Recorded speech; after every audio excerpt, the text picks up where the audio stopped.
सबको भोर का सलाम। हम आदत की बात करने वाले हैं आज। बताया गया है कि जब बैल किसी स्त्री पुरुष को मार दे, बेटे बेटियों को मार दे, दास दासी को मार दे, तो क्या होगा कि जिस बैल ने मारा है उसको काट कर खाया जा सकता है। वो भी खा लें, वो भी खा लें, और कोई बड़ी सजा नहीं है वहां पर। लेकिन अगर बैल को ऐसा करने की आदत है और स्वामी को बता दिया गया है, और उसके बाद भी अगर वो बैल छोड़ा जाए और फिर वो किसी की हत्या कर दे, किसी स्त्री पुरुष की, बेटे बेटी की, दास दासी की, तो वहां बताया गया है कि वो बैल भी मारा जाए और बैल का स्वामी भी मारा जाए। समझ में आ रहा है? ये एक गंभीर समस्या है। इसका मतलब है कि ये जो कुछ हुआ है इसे जानबूझकर होने दिया गया है। जब बैल को मारने की आदत है तो उसे बांध कर क्यों नहीं रखा गया। एक बात इसमें और बताई गई है कि बैल का स्वामी जो है वो अपनी छुड़ौती भी करवा सकता है। अर्थात जिनको मार दिया है तो उनकी क्षति पूर्ति जो है वो बैल का स्वामी जो है वो दे सकता है। मैं एक बात आपको बताना चाहता हूँ, बाइबल की हर घटना, हर चैप्टर में आपको यीशु मसीह नजर आएगा। अगर आप गौर से पढ़ेंगे तो यीशु मसीह नजर आएगा। और यहाँ जहाँ छुड़ौती की बात हो रही है तो किसकी बात हो रही है? यीशु मसीह की। यीशु मसीह हमारा छुड़ाने वाला है। अगर हमारे अंदर ऐसी आदतें हैं जो विनाश की ओर हमको लेकर जा रही हैं, तो हम यीशु मसीह के पास आकर अपनी छुड़ौती को सुनिश्चित कर सकते हैं। अर्थात जो गलतियां हमसे हो गई हैं उनकी हम माफी प्राप्त कर सकते हैं और आगे के लिए हम अपनी आदतों को क्या कर सकते हैं? बदल सकते हैं। हमने पढ़ा है, आज मैं उसमें बहुत गहराई से नहीं जाऊंगा, लेकिन मैं बात करना चाहता हूं आदत के बारे में। मेरे प्रियो, हम लोग किसी को भी कह देते हैं ना, ये चोर है, ये झूठा है, ये आलसी है। ये भाषा पूरी तरह से गलत है। कोई चोर नहीं होता, या तो उसने किसी मजबूरी में चोरी करी है या उसे चोरी करने की आदत है। कोई झूठा नहीं होता, या तो उसने किसी हालात विशेष में झूठ बोला है या फिर उसे झूठ बोलने की आदत है। अब इसमें झूठ बोलना है, गुस्सा करना है, कलेश करना है, झगड़ा करना है, निंदा करना है, बदनामी करना है, बेइज्जती करना है, या जो भी कुछ अच्छा काम ना करने की भी कई बार क्या होता है, गलत काम करने की आदत होती है, और कई बार सही काम ना करने की आदत होती है। बड़ों का लिहाज ना करना, छोटों को प्यार ना करना, ऐसा बहुत कुछ हो सकता है। और ये आदत ही इंसान को बनाती है। ये आदत जो है वो इंसान को बनाती है। आपकी समाज में जो भी पहचान है वो आपकी आदतों की वजह से है। आपकी आदतें अच्छी हैं तो समाज में आपका मान है, आपका सम्मान है।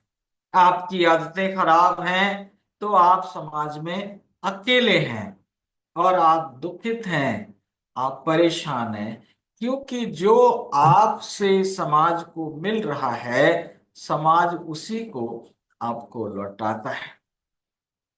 लेकिन खुशखबरी ये है इंसान अपनी आदतों को बदल सकता है। कोई भी आदत खत्म नहीं होती, आदतें बदली जा सकती है।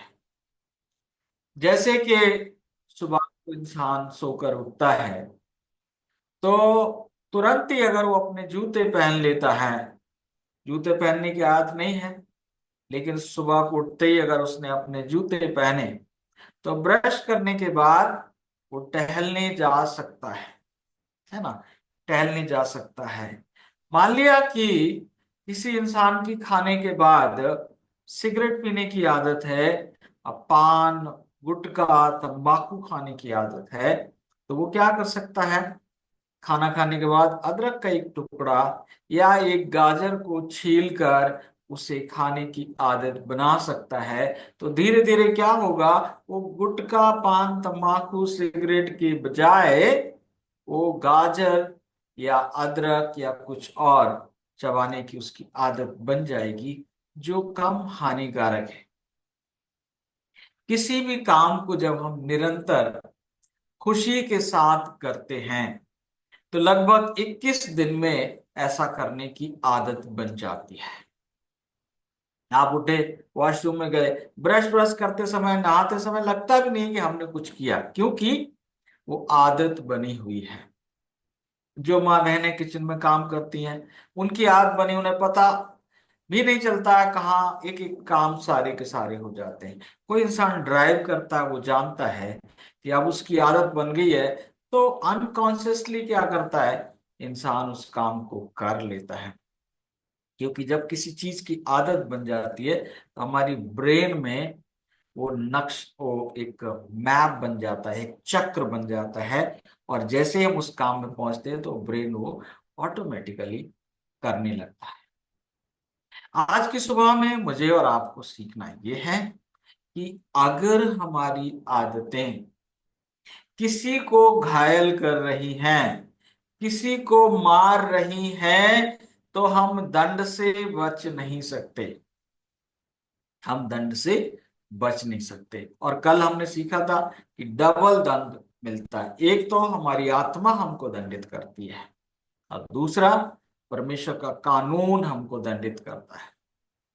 तो आज हम अपने आप को देखें कि क्या हमारे जीवन में कोई ऐसी आदत है जिसको बदलने की जरूरत है।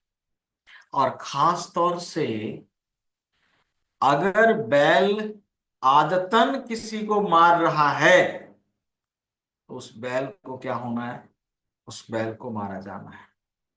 तो हम लोग भी क्या करते हैं, आदतन लोगों को मारते हैं। कैसे मारते हैं, हम उनके शरीर की हत्या नहीं करते, लेकिन हम उनके चरित्र की हत्या करते हैं। अगर किसी इंसान में हमें कोई कमी नजर आई, हाँ ये इंसान है, फिर उसके बाद हम शुरू हो जाते हैं अपने संपर्क में आने वाले हर व्यक्ति को हम लगातार बड़ी मेहनत करके, बड़ा परिश्रम करके, बार बार समझा के, बार बार बता के हम क्या करते हैं, उस इंसान को हम जलील करते रहते हैं, उसके चरित्र की हम हत्या करते रहते हैं। मेरे प्रियो, ये जो जुबान है, बाइबल कहती है ना कि जीव के बस में जीवन और मृत्यु दोनों है।